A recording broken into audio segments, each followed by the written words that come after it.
যে মানুষটা সারা জীবন আমাদের জন্মদিনে হাসিখুশি কেক কাটায়, নিজের জন্মদিনটা কিন্তু অনেক সময় চুপচাপ ভুলে যায়। আর সেই মানুষটার মুখে হাসি ফোটানোর ছোট্ট একটা চেষ্টা। ভিডিওটি তোমরা শেষ পর্যন্ত দেখো। হ্যালো গাইস, আজকের দিনটা আমার কাছে খুবই স্পেশাল। আমি আর আমার বন্ধু প্রথমে চলে গেলাম কেক কিনতে।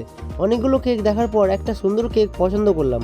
তারপর সেটা নিয়ে সোজা বাড়িতে এসে কেকটাকে ফ্রিজে রেখে দিলাম। এদিকে মা তৈরি হয়ে সুন্দর করে বসে আছে, কিন্তু মা জানেই না সামনে কি সারপ্রাইজ অপেক্ষা করছে। এবার কেকটা প্লেটে সাজাতে সাজাতে একটা কথা মনে হচ্ছিল, মা এমন একজন মানুষ যিনি নিজের সব ইচ্ছা, সব সুখ, সব ক্লান্তি লুকিয়ে শুধু সন্তানের মুখে হাসিটাই খোঁজেন।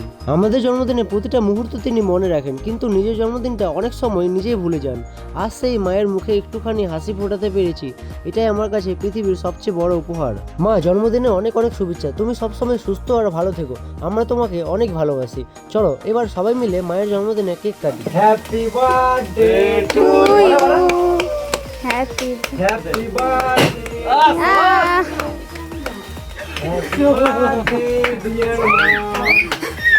ভয় পাচ্ছে, ভয় পাচ্ছে, ভয় পাচ্ছে।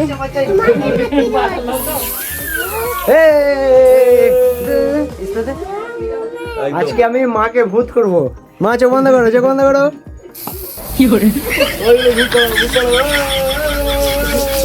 গাইস দেখো, মাকে ভূত বানিয়ে দিয়েছে একেবারে। মায়ের মুখ না চোখ কিছু বুঝে যাচ্ছে না। স্যান্টা স্যান্টা আর কর স্যান্টা।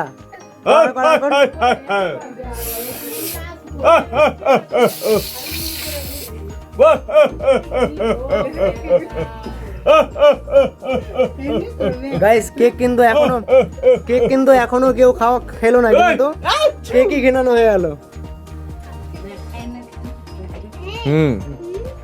খাওয়া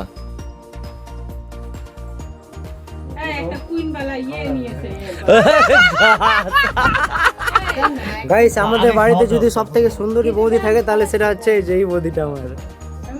অনেক সুন্দরী, দেখো বৌদি কিন্তু বিনা মেকআপে কতটা সুন্দর লাগছে বৌদিকে। তো গাইস এখনকার মতো এতটুকুই, দেখা হচ্ছে পরে ভিডিওতে। আর যারা যারা মাকে ভালোবাসে তারা আই লাভ মম লিখতে ভুলবেন না।